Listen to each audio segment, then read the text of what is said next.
Terima kasih Tuhan kita memberkati. Amin.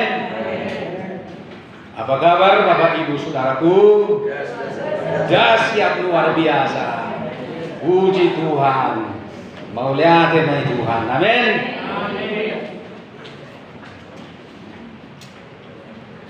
Sekarang adalah hari raya Pantekosta. Kita baca Kisah Rasul 2 ayat 1 sampai 4. Kita baca bergantian, saya terlebih dahulu. Ketika tiba hari Pentakosta, semua orang percaya berkumpul di satu tempat. Tiba-tiba terdengar dari langit suatu bunyi seperti tiupan angin keras yang memenuhi seluruh rumah di mana mereka duduk. Dan tampaklah kepada mereka lidah-lidah seperti nyala api yang bertebaran dan hinggap pada mereka masing-masing. Maka penuhlah mereka dengan Roh Kudus, lalu mereka mulai berkata-kata dalam bahasa-bahasa lain seperti yang diberikan oleh Roh itu kepada mereka untuk mengatakannya. Amin. Amin. Amin. Bapak Ibu, seberapa pentingkah kepenuhan Roh Kudus itu bagi kita?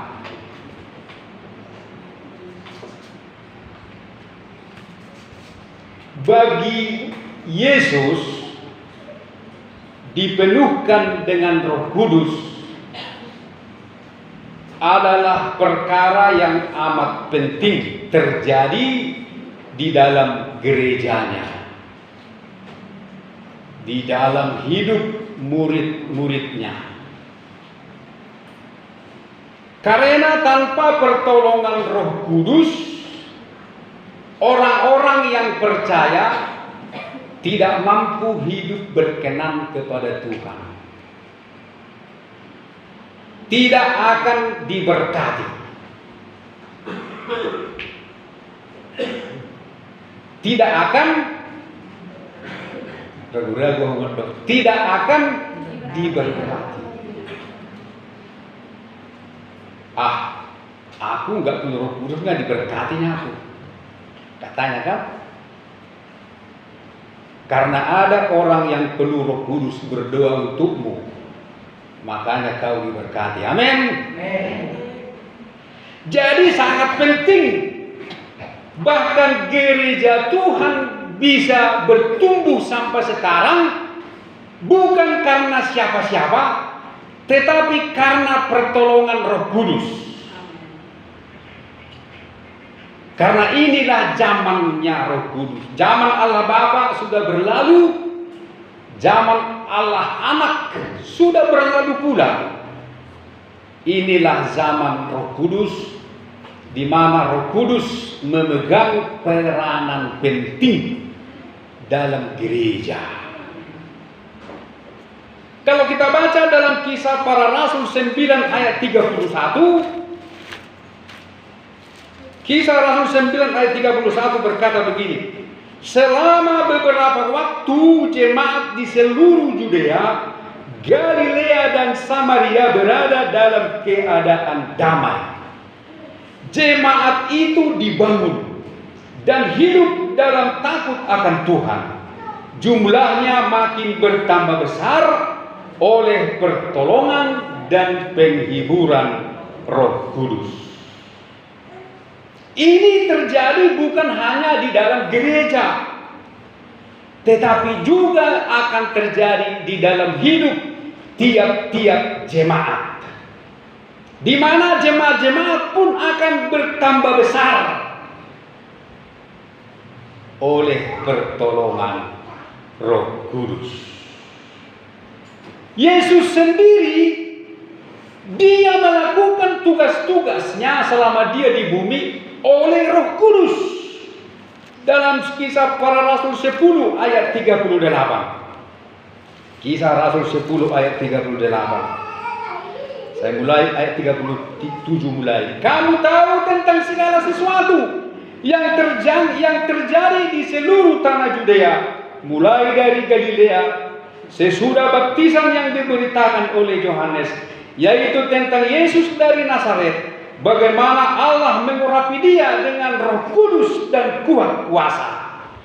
Dia yang berjalan berkeliling sambil berbuat baik dan menyembuhkan semua orang yang dikuasai iblis, sebab Allah menyertai dia. Jadi Yesus saja bekerja bersama dengan Roh Kudus, dan dia tidak bisa tanpa Roh Kudus. Itulah sebabnya kepenuhan Roh Kudus itu sangat penting sekali dialami oleh anak-anak Tuhan. Itulah sebabnya dia berkata kepada murid-muridnya dalam Kisah Para Rasul 1 ayat 4, dia berkata begini. Kisah Rasul 1 ayat 4. Pada suatu hari ketika ia makan bersama-sama dengan mereka, ia melarang mereka meninggalkan Yerusalem dan menyuruh mereka tinggal di situ menantikan janji Bapa yang demikian telah kamu dengar daripadaku. Sebab Yohanes membaptis dengan air, tetapi tidak lama lagi kamu akan dibaptis dengan Roh Kudus. Jadi Yesus melarang. Padahal Yesus sudah berkata begini, karena itu pergilah ke seluruh dunia, pergilah ke seluruh bumi, jadikanlah semua bangsa muridku. Tetapi kali ini Yesus berkata, jangan pergi sebelum menerima Roh Kudus. Padahal Roh Kudus sudah diterima murid-murid. Roh Kudus sudah diterima murid-murid ketika Yesus bangkit dari antara orang mati. Dia berkata kepada mereka, damai sejahtera bagi kamu, terimalah Roh Kudus. Yesus menggembusi mereka dengan Roh Kudus dan berkata, terimalah Roh Kudus. Jadi murid-murid sudah menerima Roh Kudus, tetapi masih juga harus disuruh menunggu di loteng Yerusalem untuk menerima kepenuhan Roh Kudus. Memang semua orang Kristen sudah memiliki Roh Kudus. Efesus 1 ayat 13, Roh Kudus itu sudah memeteraikan kamu ketika kamu percaya. Sudah semua memiliki Roh Kudus, seperti murid-murid sudah ditiupkan Roh Kudus. Tetapi Yesus masih berkata, aku larang kamu pergi dari Yerusalem sebelum kamu menerima janji Bapa. Jadi Roh Kudus yang dihembuskan itu apa? Apakah itu roh lain? Apakah itu bukan Roh Kudus? Bukankah Yesus berkata, terimalah Roh Kudus? Lalu mengapa masih disuruh lagi untuk menunggu dan menerima Roh Kudus sebelum mereka berangkat? Jadi kita orang Kristen tidak hanya memiliki Roh Kudus. Kalau memang kita benar-benar murid Kristus, harus penuh Roh Kudus. Amin, Ibu Bapak? Amin. Harus penuh Roh Kudus. Penting sekali. Dan kepenuhan Roh Kudus itu yang kita baca tadi turun atas murid-murid dan tampaklah kepada mereka lidah-lidah seperti nyala api yang bertebaran dan hinggap pada mereka masing-masing. Mengapa lidah-lidah api, Ibu Bapak? Mengapa ada lidah-lidah api di atas kepala mereka? Ibu tahu api? Api itu selalu menyala ke atas. Bagaimanapun coba nyalakan lilin, selalu ke atas dia. Kau bikin pun, kau balikkan pun dia, tetap apinya ke atas. Bikin miring pun dia, tetap apinya ke atas. Roh Kudus selain menyucikan, Roh Kudus selain membersihkan kita seperti api yang menyucikan, Roh Kudus juga akan mengangkat hidup kita. Tadi ketika kita merubas, para penaltal jagal dan bapak-bapak merebus jagal, merebus kepalanya, merebus pahanya, merebus pinggangnya, merebus kakinya. Ketika jagal-jagal itu, daging-daging itu dimasukkan ke dalam air, jagal-jagal itu tenggelam semua. Tetapi ketika api dipanaskan, ketika api menyala, panas dan mendidih, sehingga jagal, daging-daging itu pun naik ke atas, diangkat oleh panasnya api itu. Betul atau betul? Para perhobas, ku tanya dulu, begitu tadi kah? Begitu. Semua kepala babi naik ke atas, paha babi naik ke atas. Butuh raja naik ke atas. Apa lagi? Naik semua ke atas kan ketika kita korek tadi kan? Itulah api Roh Kudus akan mengangkat hidup yang dipenuhi Roh Kudus. Akan diangkat tinggi-tinggi di dunia sampai kita diangkat ke surga. Dan orang berdoa amin. Gak suka ke surga? Mau di dunia terus?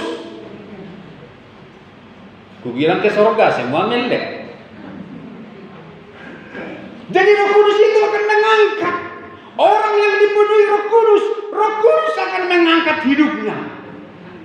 Seperti tadi kita menyanyi, mendidih di hati, mendidih di hati. Ketika dia mendidih, kita diangkat, dipromosikan oleh Tuhan.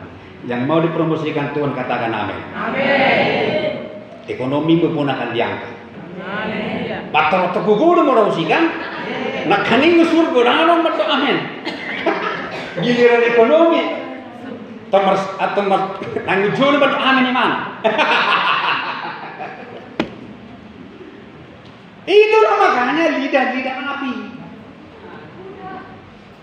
Selain menyucikan, mengangkat kita. Tapi tujuan Tuhan membakar kita dengan apinya untuk mengangkat kita sampai ke surga. Amin. Sebelum kita terangkat ke surga, kita diangkat dulu di bumi ini. Perkara jasmani pun akan diangkat oleh Tuhan. Sampai perkara rohani, sampai kita bisa diangkat ke surga oleh nyala api Roh Kudus.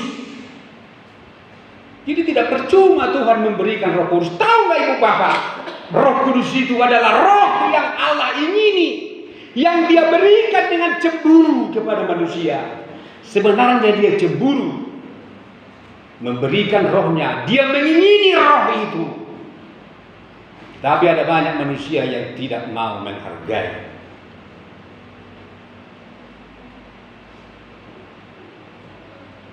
Roh Kudus, kita hidup oleh pertolongan Roh Kudus, bukan oleh siapa-siapa. Kalaupun kita dipakai oleh Tuhan, kalau hidup kita dipakai oleh Roh Kudus untuk membangun kerajaan Allah, bahkan untuk membangun gereja, jangan kita bangga. Amin. Jangan kita bangga-banggakan. Kalau bukan aku, ya mana ada yang berubah. Contoh kan, shalom.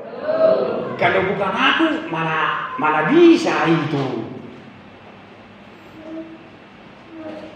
Maju.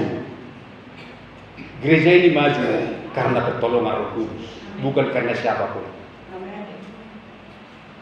Dan kalau dari Roh Kudus akan mendatangkan damai sejahtera. Tapi kalau dari manusia akan mengalami kehancuran. Jadi penting itu Roh Kudus. Yesus juga, Dia dipenuhi Roh Kudus supaya Dia bisa berjalan keliling untuk menyelamatkan, menyembuhkan. Jadi orang yang dipenuhi Roh Kudus harus rajin doa keliling, doling. Amin. Jangan rajin keliling-keliling dari rumah ke rumah untuk bergosip. Itu bukan pekerjaan Roh Kudus. Tetapi kalau kita berjalan keliling dari rumah ke rumah untuk menyembuhkan jiwa-jiwa yang sakit, untuk memulihkan hati yang hancur, yang terluka, bukan justru memanas-manasi. Kalau roh yang ada pada dirimu seperti itu, pada diri anak-anak Tuhan seperti itu mungkin bukan Roh Kudus. Jangan bilang itu, nanti murka Tuhan.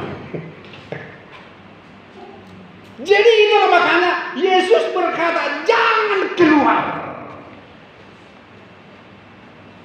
Roh Kudus itu harus kamu terima, anakku. Kemudian ditandai dengan bahasa roh. Bahasa roh ini dahsyat ini. Sering-sering kita berbahasa roh. Selama ini kita takut berbahasa roh. Takut kita diejek. Takut kita dikata-katai. Tapi bahasa roh itu dahsyat. Kalau kita banyak berbahasa roh, kita akan diberkati. Memang tidak masuk akal. Masa bilang begitu kok diberkati? Kan gak masuk di akal kan? Masa bilang masa diberkati begitu? Logika kita begitu ya? Tidak akan diberkati. Tetapi itulah bahasa roh.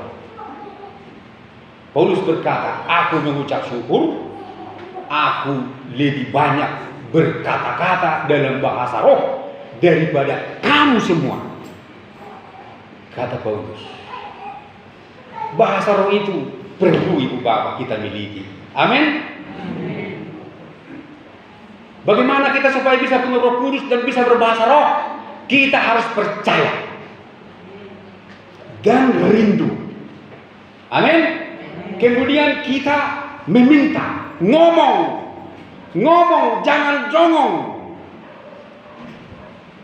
Harus ngomong minta, Tuhan, aku mau Roh Kudus, aku mau berbahasa roh. Berikanlah bahasa roh kepada aku, Tuhan. Berikanlah Roh Kudus kepada aku.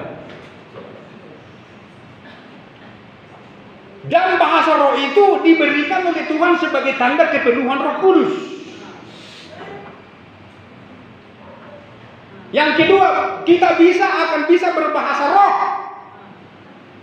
kalau Tuhan memberikan. Kemudian kita juga bisa berbahasa roh kalau kita meminta. Kalau kita bertumbuh menjadi dewasa, kita akan bisa berbahasa roh. Dewasa, sama seperti anak kecil. Anak kecil dia tidak perlu kursus bahasa Indonesia. Dia tidak perlu kursus bahasa Indonesia supaya dia bisa berbahasa Indonesia. Mengapa dia bisa berbicara berbahasa Indonesia? Karena apa? Karena dia bertumbuh dewasa. Lama-lama bisa berbahasa Indonesia. Kita pun diberi berbahasa roh kalau kita mau bertumbuh dewasa. Amin. Kemudian anak kecil yang tidak bisa tadinya ngomong, dia akan bisa ngomong dengan jelas, dengan baik berbahasa Indonesia yang baik dan benar tanpa dia harus belajar, tetapi dia hanya cukup mendengar. Mendengar orang tuanya ngomong, mendengar orang-orang di sekitarnya bilang makan, minum, maju, jalan, makan, minum. Dia dengar-dengar terus, akhirnya dia bisa bilang makan, minum, mandi, mama, papa. Kalau tidak pernah didengar kata-kata itu, dia akan bisu.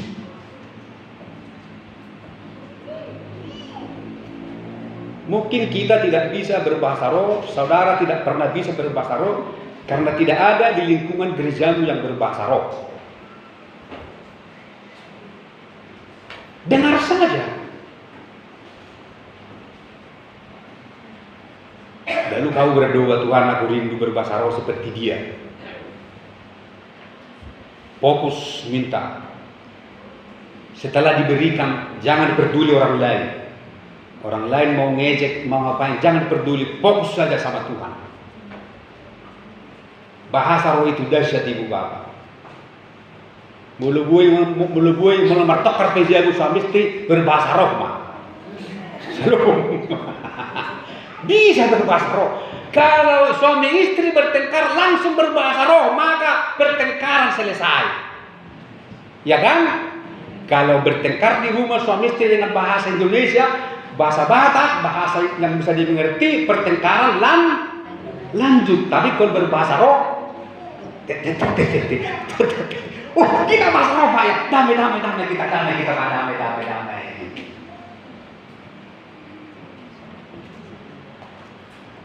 Jangan malu berbahasa roh ibu bapak. Bahasa roh itulah kita pakai untuk mengkubarkan iman kita supaya roh jangan padam. Diberkati orang berbahasa roh. Jangan mengejek. Ada juga yang mengejek. Aku begitu sambalalu. Hati-hati kau. Nanti kau digigit Tuhan begitu bahasa rohmu. Amador Suzuki, Yamaha, Kawasaki, ada Suzuki, Yamaha, Kawasaki, Shogun. Jangan dia ejek. Kalau memang rasamu itu agak-agak ejekan, minta sama Tuhan, berilah aku bahasa roh yang lain. Jangan yang kebanyakan Tuhan. Yang lain ladai daripada yang lain. Begitu. Di saat hatimu galau, di saat imanmu kandas, di saat perasaanmu sakit, berbahasa rohlah berdoa sendiri. Kalau kau malu di tempat umum. Amin.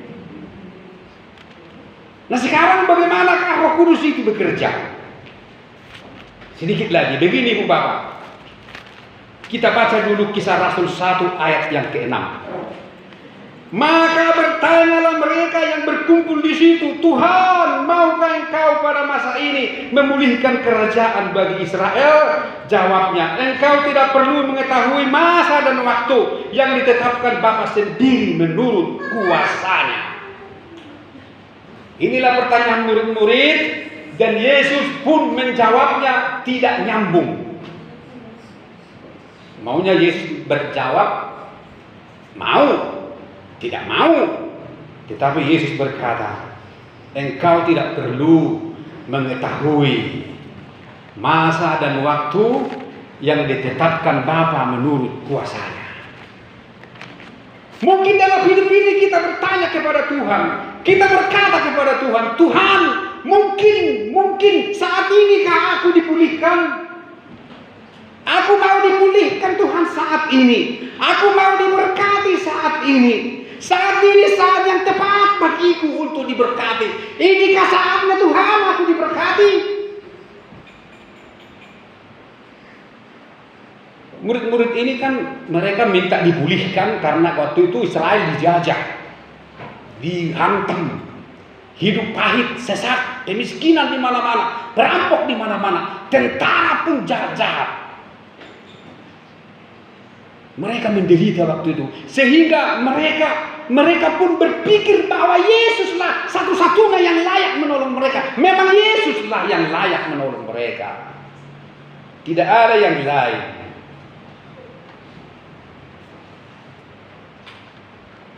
Tetapi apa kata Yesus? Kau tidak perlu tahu. Yang penting bagimu sekarang, kamu harus penuh Roh Kudus. Amin. Jadi tidak usah tuntut Tuhan, pulihkan aku sekarang. Inilah saatnya aku diberkati. Tuhan, inilah saatnya aku diberkati. Keuanganku saatnya diberkati. Rumah tanggaku hari ini saatnya diberkati. Tolong Tuhan, tolong. Aku percaya padamu. Kau sanggup melakukan itu. Apa kata Yesus? Bukan urusanmu adalah penuh Roh Kudus dulu. penuh Roh Kudus dulu kau.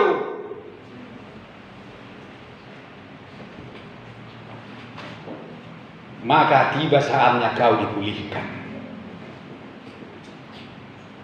Murid-murid hanya meminta kerajaan Israel dipulihkan supaya lepas dari penjajahan. Tetapi apa yang diberikan oleh Yesus ketika mereka dipenuhi Roh Kudus, lebih dari kelepasan dari penjajah. Murid-murid pun mengalami hal yang supranatural yang luar biasa.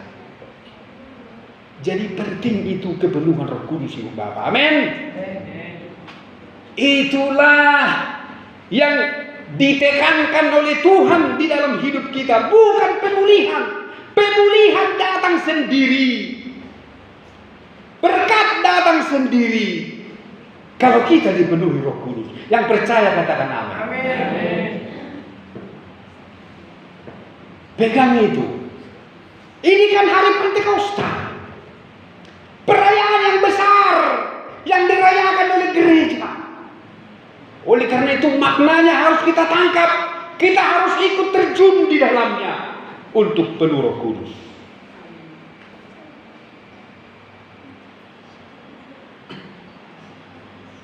Beginilah Roh Kudus bekerja di dalam hidup kita. Yang terakhir, beginilah Roh Kudus bekerja di dalam hidup kita. Kejadian 1 ayat 2. Bumi belum berbentuk dan kosong. Gelap gulita menutupi samudra raya. Dan Roh Allah melayang-layang di atas permukaan air. Berfirmanlah Allah, jadilah terang. Lalu terang itu jadi. Roh Kudus sudah ada menaungi bumi. Bumi kosong, gelap gulita, belum berbentuk, kacau balau. Itulah kehidupan kita. Mungkin hari ini kehidupan kita kosong. Rumah tangga kita kosong. Dompet kita pun kosong. Semua kosong, berantakan, gelap gulita. Tapi ketahuilah, Roh Kudus ada menaungi kita. Entah berapa lama Roh Kudus itu menaungi kita. Entah berapa tahun sudah mau memenuhi kita. Dia sedang menunggu kita. Kapan Roh Kudus bekerja? Setelah Allah berfirman. Kemudian ayat 3 berkata, berfirmanlah Allah, jadilah terang. Lalu terang itu jadi. Roh Kudus pun mengerjakan terang ketika Allah berfirman. Apa maksudnya, Ibu Bapak? Tuhan tahu keadaanmu. Tuhan tahu sakitmu.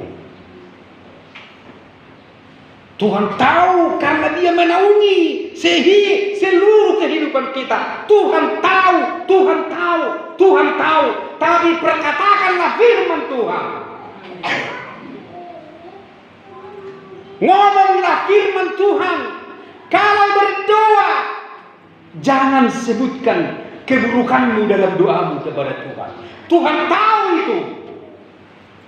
Tuhan, sakitku menurut ihurku Tuhan, izon, kan? Tuhan tahu itu, Tuhan tahu. Tuhan, uangku gak ada ini Tuhan. Tuhan tahu itu, Tuhan tahu. Roh Kudus tahu itu. Lalu apa yang mau kau katakan kepada Tuhan? Firman Tuhan. Berfirmanlah. Katakanlah firman Tuhan. Tuhan, aku percaya kematian Yesus di atas kayu salib telah menyembuhkan seluruh tubuhku. Sebab firman-Mu berkata, oleh bilur-bilur-Mu aku menjadi sembuh. Hari ini pun aku sembuh Tuhan. Aku syukuri kuasa-Mu.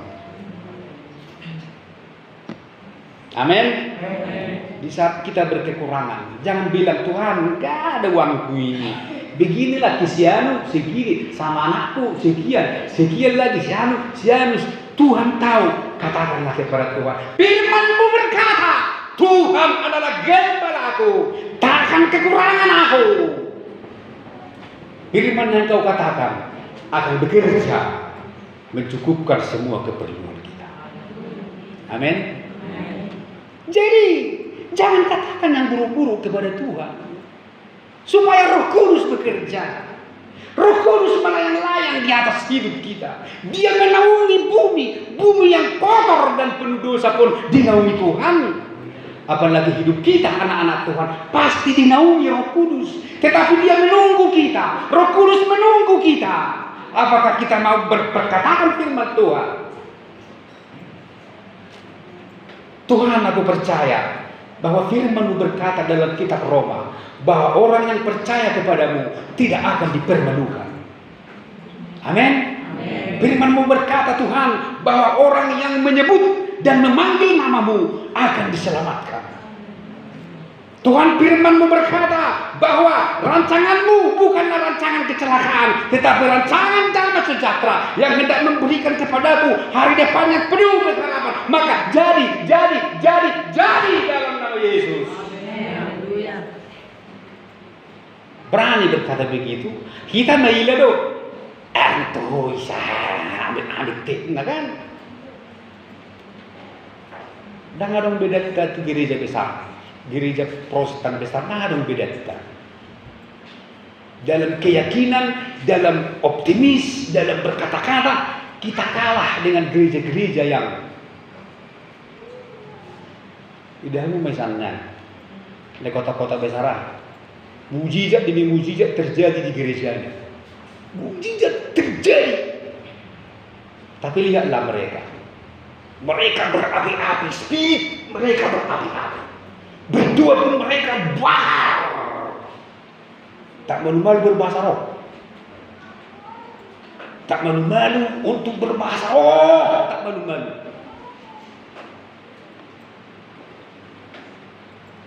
Shalom. Yesaya 55 ayat 11 berkata begini.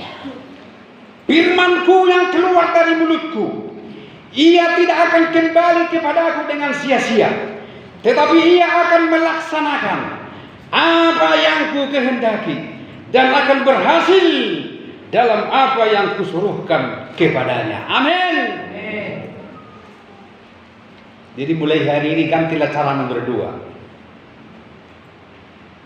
Jangan katakan keburukan-keburukanmu dalam doamu di gereja. Kalau di luar bolehlah mengeluh, tapi di gereja jangan waktu berdoa. Amin. Keburukan-keburukan yang kita katakan di hadapan Tuhan, itulah yang akan dijadikan terjadi dalam hidup kita.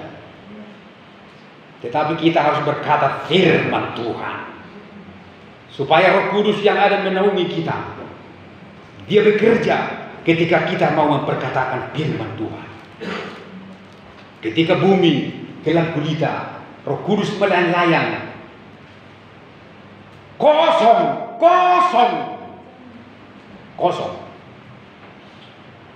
Dompetmu kosong hari ini? Bang, mereka yang bersedia deh. Jangan dong. Mau lihat ini Tuhan. Kosong. Ketika kosong hidupmu, datanglah berdoa kepada Tuhan. Apa doanya?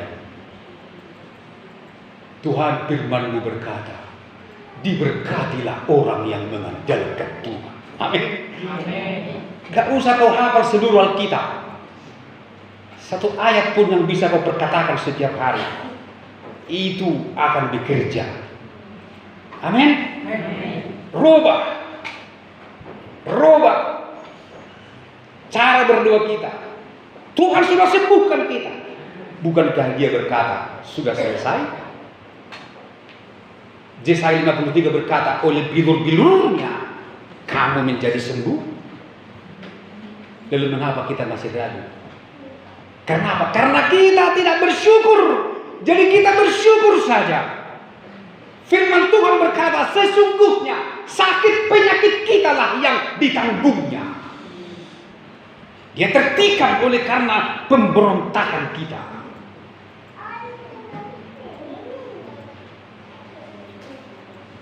oleh belur-belurnya kita menjadi sembuh. Katakan itu pada Tuhan. Ini firman-Mu Tuhan. Maka Roh Kudus akan mengadakan yang kosong menjadi ada. Haleluya. Yang berantakan menjadi rapi. Bahkan bumi yang gelap menjadi terang. Ketika Allah berfirman, jadilah terang. Ketika ada firman Tuhan dan Roh Kudus menaungi hidup kita, apa firman yang kita perkatakan akan jadi bagi kita semua. Haleluya. Itulah dahsyatnya Roh Kudus. Roh Kudus mempermudah kita. Jadi Roh Kudus itu diberikan bukan untuk membuat kita makin sulit menghampiri Tuhan, justru semakin mudah. Itu adalah kasih karunia bagi kita. Dan di hari Pentakosta ini kita tangkap itu Roh Kudus mengangkat kita. Dia akan membakar kita, mendidih supaya kita naik ke atas. Amin. Naik ke atas. Orang-orang muda mau naik ke atas, naik penuh dengan Roh Kudus. Mari kita bangkit berdiri. Kita berdoa. Kita menyanyi, kami berkumpul. Kami berkumpul. Kami berkumpul.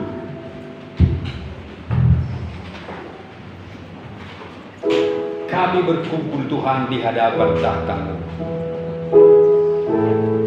Biarlah belas kasihan-Mu penuhi kami semua. Curahkanlah kuasa Roh Kudus membakar hati kami yang rindu melayani.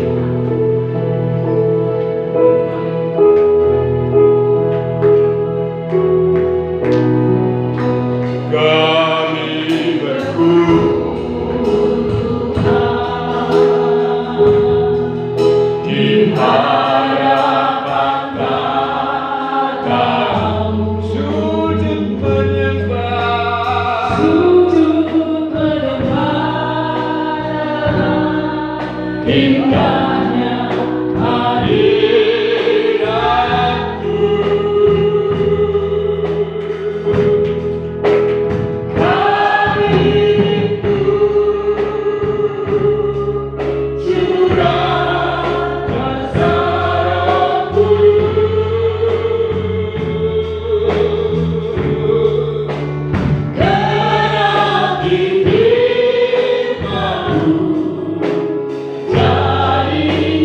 ku